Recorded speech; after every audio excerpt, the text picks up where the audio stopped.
श्रीराम समर्थ सुप्रभातम. हिंदू जागृती न्यास आणि श्री घंटाळी मंदिर संस्थांच्या प्रभाते मन या कार्यक्रमात अमृतापाध्येचा सस्नेह नमस्कार.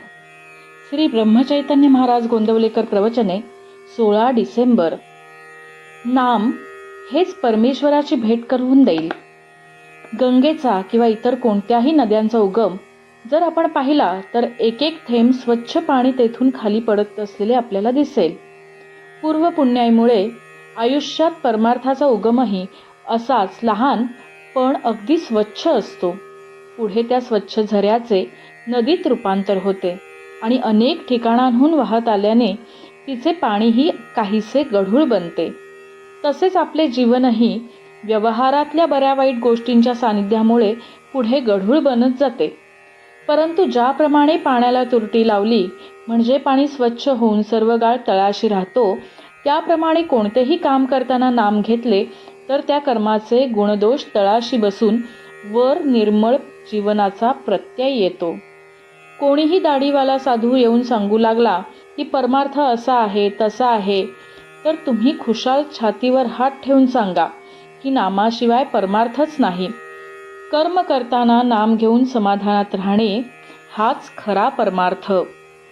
भगवंताचे प्रेम यायला, त्याच्याबद्दल आपलेपणा वाटायला नामासारखे साधन नाही. आपलेपणाचे प्रेम किती असते पहा. एक मुलगा आईजवळ राहत होता. पुढे त्याचे लग्न झाले. त्याने बायको आपली मानली.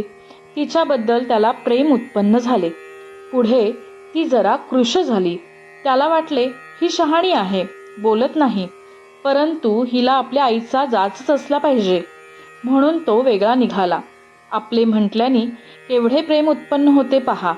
तेव्हा परमेश्वर आपलासा होण्यासाठी नामाच्या योगाने त्याच्यापाशी आपलेपणा निर्माण केला पाहिजे. रामाचे प्रेम हे त्याच्या नामाच्या संगतीनेच येऊ शकेल.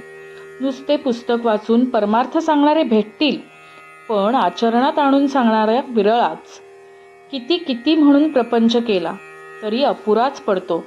एखादा म्हातारा माणूस आपण पाहिला तर त्याचा संसार खरे पाहू जाता सर्व झालेला असतो. मुले बाळे असतात, सर्व तऱ्हेनी तो सुखी असतो.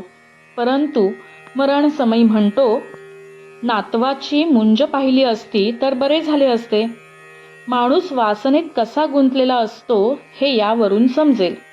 संसार कितीही केला तरी तो पुरा होऊ शकत नाही, तो अपूर्णच राहतो.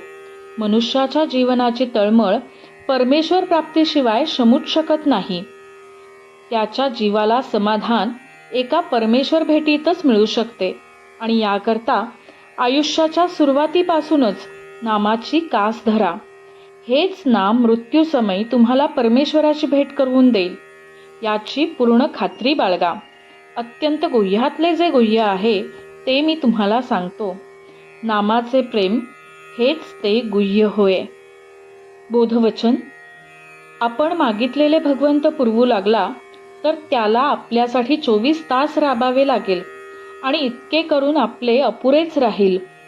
आजचा हिंदू कर्तव्य दिनविशेष धनुर्मासारंभ पौर्णमास इष्टी. याला शून्यमास किंवा खरमास असेही म्हणतात. या दिवशी सूर्य धनुराशीत प्रवेश करतो. सकाळी विष्णू पूजा जप अनुष्ठान करतात. विष्णूला अतिप्रिय असलेल्या मूग डाळीच्या खिचडीचा नैवेद्य दाखवतात. पंचरात्र आगम या ग्रंथात धनुर्मासावर 4 अध्याय आहेत. धनुर्मासात कौटुंबिक तसेच सामाजिक एकत्रीकरणही केले जाते. पौर्णमास इष्टी. सूर्योदय सकाळी 7:07. मंडळी, रामरायाचे आणि श्री घंटाळी देवीचे शुभाशीर्वाद तुमच्या सर्व कुटुंबावर अक्षुण्य राहोत ही प्रार्थना. जानकी जीवन स्मरण. जय जय राम.